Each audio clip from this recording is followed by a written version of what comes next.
lecture today is still about Chinese philosophy. The 100 schools of thought were philosophers and schools that flourished during the spring and autumn period and the Warring States period in ancient China. Among these schools of thoughts, there were 4 influential schools, and 4 particular influential schools of philosophy emerged during this time, about from 500 BC. What were they?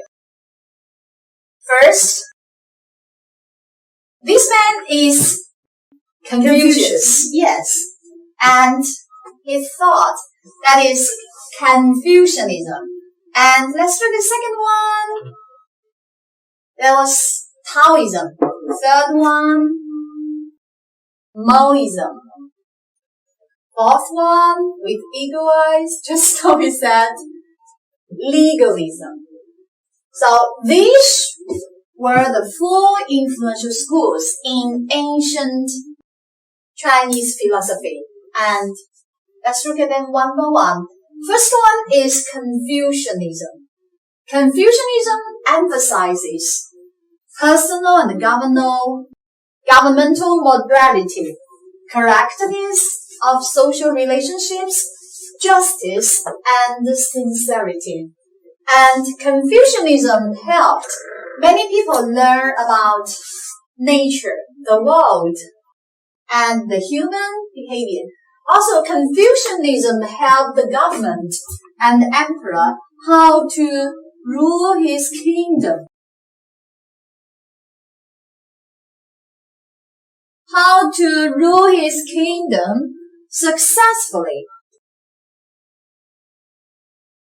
We may guess this one is very, very important because it is really useful and technical. And we find that actually in the Han Dynasty, the emperor adopted Confucianism, and it remained determining forces of Chinese society until now. And let's look at the next. The next school is Taoism. Taoism, also named Taoism, and it emphasizes living in harmony with Tao. What is Tao? Tao in Chinese, that is Dao, and it means the way. And Taoism denotes the principle that is the source, pattern, and substance of everything that exists. That means the principle is the basic. It's the basic for all over the world. That is Tao. For example, in Taoism, there was a very famous saying that is 道生一，一生二，二生三，三生万物. And Taoism also focuses in another one, that is, in general tends to emphasize 无为. 无为 is a sort of action without intention. Also, it is a sort of naturalness, simplicity, spontaneity, and it has 3 treasures. Jing, the essence of the physical body, qi, the energy, and shen, spirit. In Chinese, that is 精气神. In the process of more than 500 years of glorious Chinese civilization, China gradually formed the traditional intellectual values, that is, unity between heaven and man. The Lao Tzu of Taoist school urged, man follows earth. Earth follows heaven. Heaven follows the way. Look at this. The way, that means Dao, just now we said. And the way follows the nature.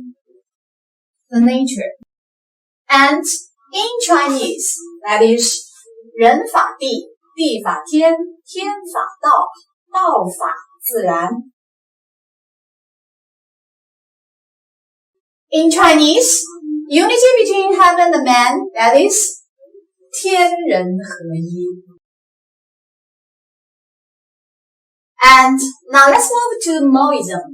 Maoism was an ancient Chinese philosophy, and it was about logic, rational thought, and science developed by Moors.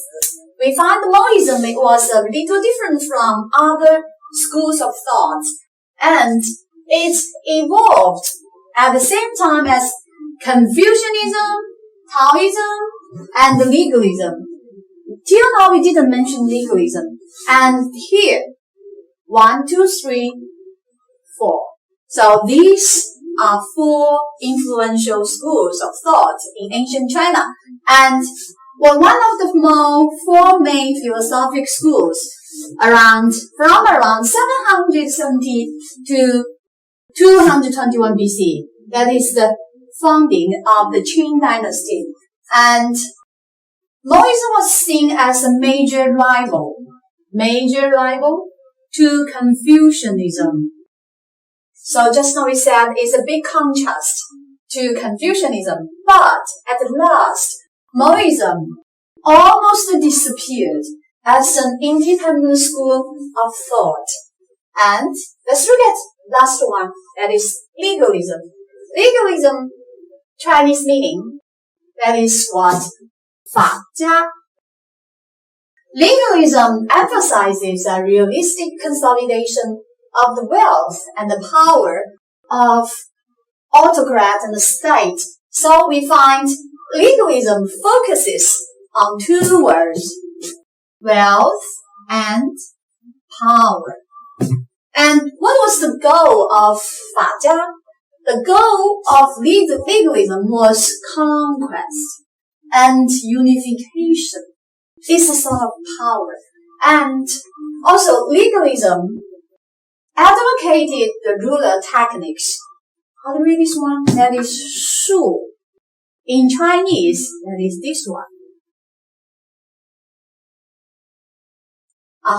To survive in a competitive world through administrative reform.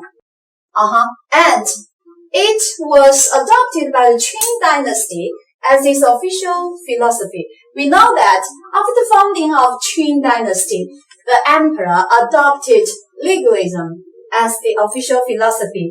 But at last, the Qing dynasty was a short-lived dynasty. Maybe because of the legalism was so strict and focused only on what? Conquest.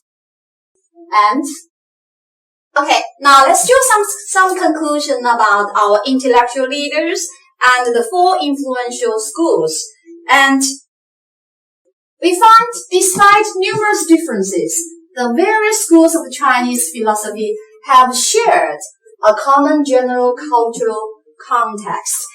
Shaped by the influences of these intellectual leaders and schools of thought, we find a big nation was formed. A big nation with basic faiths. First, benevolence. Second, righteousness. Third, principle. Fourth, wisdom. And the 5th, honesty. Maybe you don't know the word's meaning, but look at here. 仁义礼智信. We find we Chinese people, as a whole nation, we are a nation with these basic faiths. We have 仁义礼智信. Draw a conclusion, that is, our great intellectual leaders and intellectual schools made great contributions to our whole Chinese people and to our whole Chinese history. That's all for my lecture. Thank you very much.